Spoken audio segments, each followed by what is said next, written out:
ఈ 12 ఖాళీలు ఉన్నాయి కదా, 12 ఖాళీలని భర్తీ చేస్తారా, లేకపోతే ఇంకా అందులో ఏమైనా ఒక 6-7 నింపి మిగతా వాళ్ళ ఖాళీగా వదిలేస్తారా? ఆ జాబితాలో మాకు వినిపిస్తుంది మధ్యప్రదేశ్లో అయ్యే అవకాశం ఉంటుంది, రాజస్థాన్లో అవ్వచ్చు, ఒరిస్సాలో కూడా అవ్వచ్చు. అండ్ నితిన్ గడ్కరీ గారి పేరు కూడా వినబడుతోంది. కారణం ఏంటంటే వాళ్ళ టీంలో చూసుకుంటే 50కి పైగా న్యూ ఫేసెస్కి అవకాశాలు ఇచ్చారు. వాళ్ళని ఏమైనా వాళ్ళకి వేరే బాధ్యతలు అప్పచెప్పి వాళ్ళ స్థానంలో కొత్త వాళ్ళని తీసుకుంటే అంటే BJP as a policy 1 person 1 post follow అవుతారు. ఎవరైనా సీఎంలను మార్చే అవకాశం కూడా ఉండొచ్చు.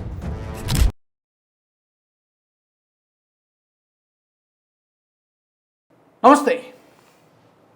త్వరలోనే కేంద్ర మంత్రివర్గ విస్తరణ జరగబోతోంది అనేటువంటి టాక్ చాలా గట్టిగా నడుస్తోంది. నిజానికి గత కొన్ని రోజుల నుంచి నడుస్తుంది. పార్లమెంటు సమావేశాలు జరుగుతున్నప్పటి నుంచి కూడా ఈ చర్చ జరుగుతోంది. మరి ఇప్పుడు మరింత గట్టిగా మరింత జోరుగా వినిపిస్తోంది. మరి ప్రస్తుతానికైతే 69 మంది మంత్రులు కేంద్ర కేబినెట్లో ఉన్నారు. 12 స్థానాలు ఖాళీగా ఉన్నాయి. ఈ నేపథ్యంలో కేంద్ర మంత్రివర్గంలో శాఖలు ఏమైనా మారుతాయా?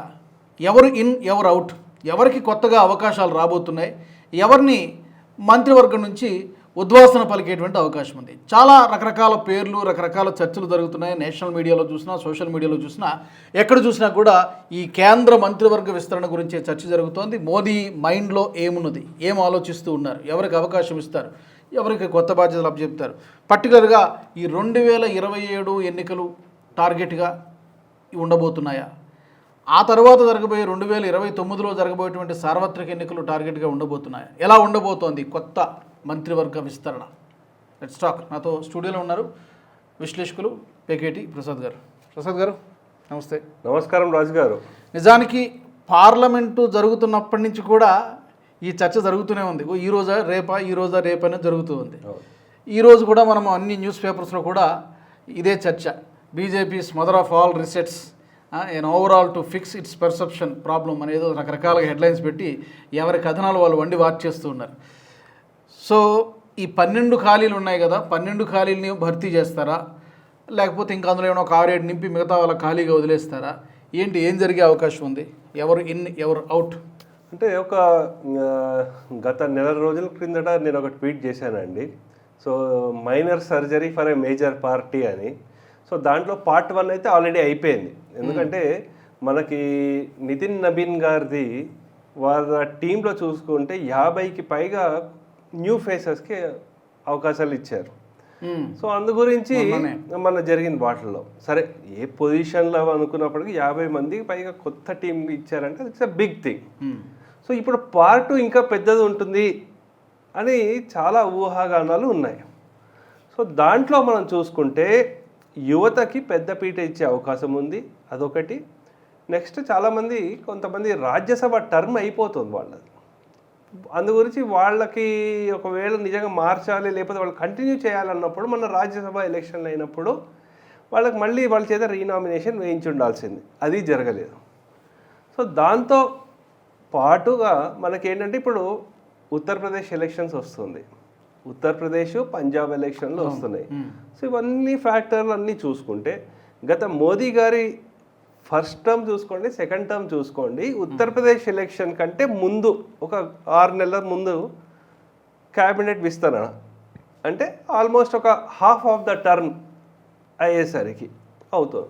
సో ఈ ఇండికేషన్స్ అన్నీ చూసుకొని సో ఇప్పుడు అయ్యే అవకాశం చాలా అనిపిస్తోంది, మనకి మీడియాలో కూడా అనిపిస్తుంది.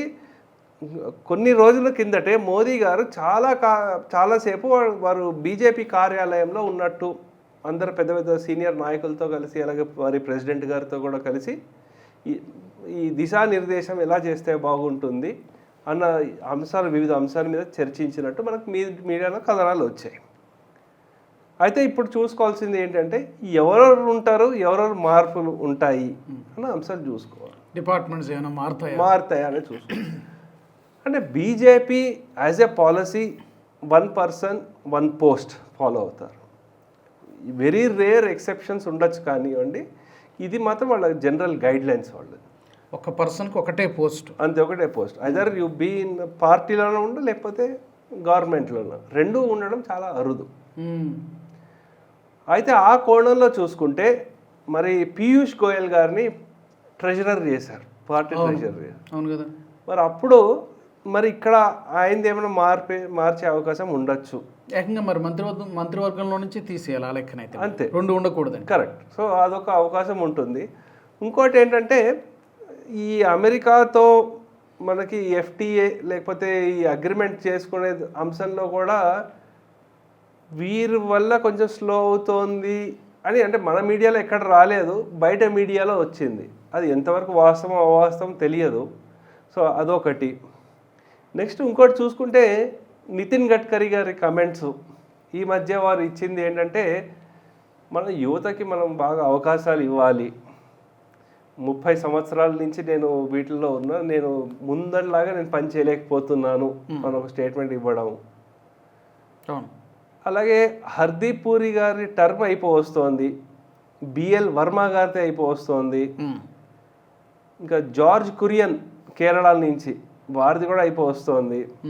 సో రవనీత్ సింగ్ బిట్టు వారు ఏవైతే ఉందో వారు కూడా ఇప్పుడు పంజాబ్లో ఎలక్షన్స్ ఉన్నాయి కాబట్టి అక్కడ వర్క్ చేస్తారు అని అనుకుంటున్నారు.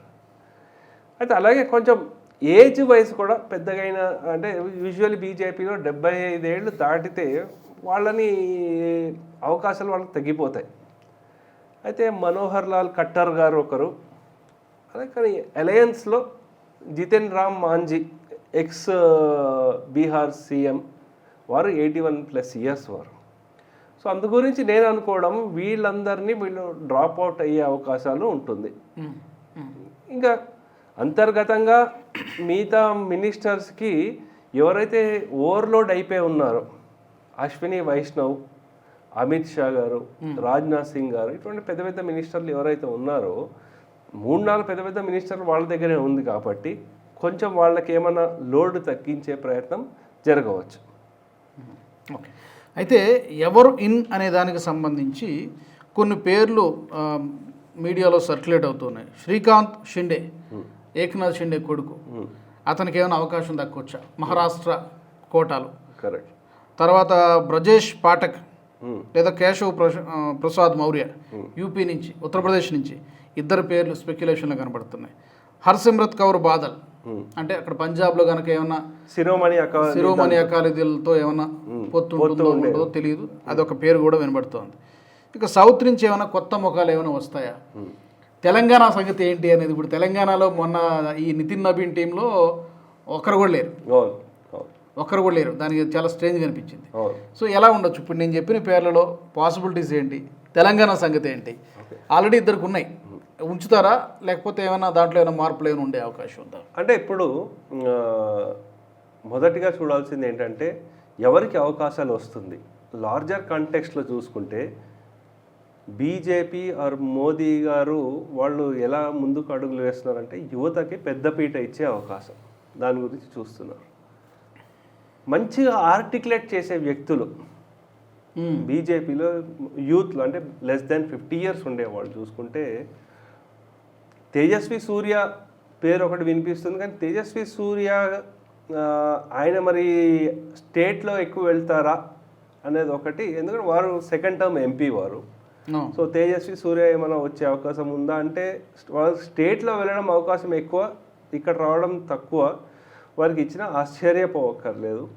ఇంకొకళ్ళు ఆమ్ ఆద్మీ పార్టీలో ఉండి ఇప్పుడు బీజేపీలో జాయిన్ అయిన రాజ్యసభ ఎంపీ పంజాబ్ నుంచి రాఘవ్ చడ్డా, అతను ఆర్టికులేట్ చేసే విధానం అవన్నీ జనాలకి చాలా అట్రాక్టివ్గా ఇంప్రెసివ్గా ఉన్నాయి. సో వారికి వచ్చే అవకాశం. అలాగే శ్రీకాంత్ షిండే శివసేన నుంచి మంచి వాగ్దాటి ఉన్న వ్యక్తి, చదువుకున్న వ్యక్తి, అక్కడ రాజకీయాల్లో ఉన్నారు ఎప్పటి నుంచో. అలాగే ఏక్నాథ్ షిండే గారికి వారు సీఎం పదవి ఇవ్వలేదని అసంతృప్తితో ఉన్నారు. కొంచెం బుజ్జగించే దాంట్లో ఇది ఒకటి చూడొచ్చండి. కొడుకుకి ఏమైనా అవకాశం ఇస్తారా అనేది ఇచ్చే అవకాశం ఒకటి ఉంటుంది. అనురాగ్ ఠాకూర్ గారికి వారికి యాక్చువల్లీ పార్టీలో ఏమైనా పెద్ద పదవి ఇస్తారనుకున్నా వారికి ఇవ్వలేదు. కానీ మరి వారిని హిమాచల్ ప్రదేశ్లో సీఎం క్యాండిడేట్గా ముందుకు తీసుకెళ్తారా లేకపోతే ఇక్కడే ఏమైనా ఇస్తారా అనేది కూడా మనం చూడాలన్నమాట.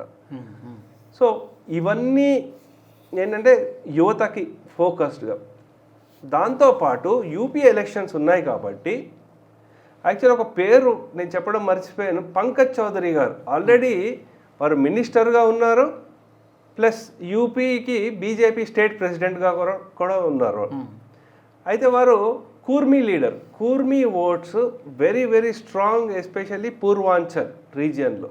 అంటే మోదీ గారు ఉన్న వారణాసి లేకపోతే గోరఖ్పూర్ ఆ రీజియన్లో కూర్మీ ఓట్స్ చాలా చాలా పవర్ఫుల్, చాలా డిసైడింగ్ ఫ్యాక్టర్ అనమాట. సేమ్ క్యాస్ట్ మన బీజేపీ జేడీయూ సీఎం ఉండేవారు కదా నితీష్ కుమార్ గారు, సేమ్ అదే కమ్యూనిటీ. ఆ ఓట్స్ చాలా డిసైడ్ చేస్తాయి అనమాట. అందు గురించి అక్కడ ఏమైనా ఎక్సెప్షన్ తీసుకుంటారా? దాంతోపాటు ఎందుకంటే అక్కడ ఓబీసీ ఓట్స్ చాలా ఇంపార్టెంట్ కాబట్టి కేశవ్ మౌర్య గారిని ఏమైనా సెంటర్లో తీసుకొస్తారంటే యోగిజీతో కొన్ని విభేదాలు ఉన్నాయి వారికి, కేశవ్ ప్రసాద్ మౌర్యకి, అందు గురించి వారిని ఏమైనా తీసుకొస్తారా? అలా కాకుండా ఒక 8 నుంచి 10% ఓట్లున్న బ్రాహ్మణ వర్గం ఏదైతే ఉందో యూపీలో వారికేం పెద్దపీట వేస్తున్నామని చూపించడానికి పాఠక్ గారిని ఏమన్నా సెంట్రల్ మినిస్టర్ చేస్తారా? వారు కూడా ఇప్పుడు డిప్యూటీ సీఎం అనుకుంటా వారు, అది తెచ్చే అవకాశాలు ఉన్నాయనేది మనం ఇంకా చూడాలండి. అలాగే చెప్పండి.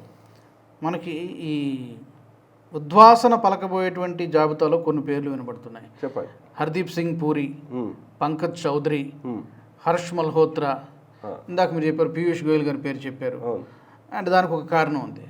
అండ్ నితిన్ గడ్కరీ గారి పేరు కూడా వినబడుతోంది. కారణం ఏంటంటే E20కి సంబంధించి ఏదో కొంత ఉద్యమం ఏదో లేస్తోంది, ఆయన కూడా ఈ మధ్య ఏదో ఒక మాటలు ఎక్కడో ఒక చోట మాట్లాడారు, ఒక ఇండికేషన్ లాగా ఇచ్చారేమో అని ఇలా ఒక 3-4 పేర్లు వినబడుతున్నాయి.